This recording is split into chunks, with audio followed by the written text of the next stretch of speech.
नागपुर के दाभा में हुई डकैती का खुलासा। क्राइम ब्रांच ने 4 आरोपियों को गिरफ्तार किया। नकाबपोश बदमाशों ने नाबालिग को बंधक बनाकर लूट को अंजाम दिया।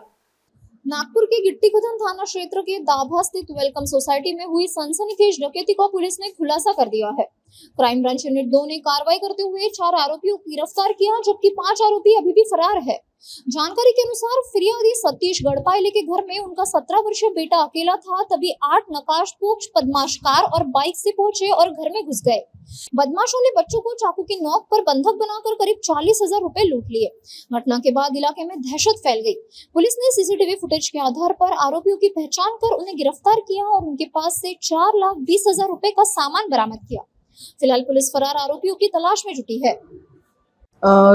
वेलकम सोसायटी दाभा या ठिकाणी राहणारे श्री सतीश गाडपायले यांनी लेखी तक्रार पोलीस स्टेशनला दिली होती की त्यांच्या घरी दुपारी 13:20 अनोळखी 7 ते 8 लोकांनी प्रवेश करून त्यांच्या घरात त्यांचा 17 वर्षाचा मुलगा एकटा असताना आणि त्याला चाकूच्या धाकावर त्यांच्या घरातनं असलेले रोख रक्कम रुपये 40,000 हे लूटमारी करून नेलेले आहेत। त्या संबंधाने दरोड्याचा गुन्हा दाखल करण्यात आलेला होता। त्याचा पोलीस स्टेशन गिट्टी खदान सोबत समांतर तपास युनिट शाखा 2 क्राइम ब्रांच यांनी चालू केला होता।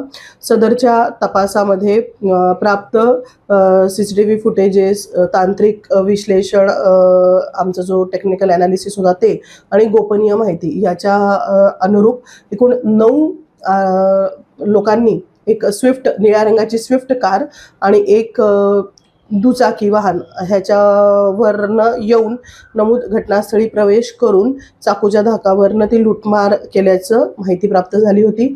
अनुषंगाने जेव्हा आम्ही तपास करीत होतो तेव्हा सदरचे स्विफ्ट कार आणि आरोपींचा शोध घेत असताना काल आम्ही लोकांनी यातील 9 पैकी 4 आरोपी अटक केलेले आहेत। त्यांची नावं निखिल आनंद पाटील, वय 22 वर्ष, हा राहणार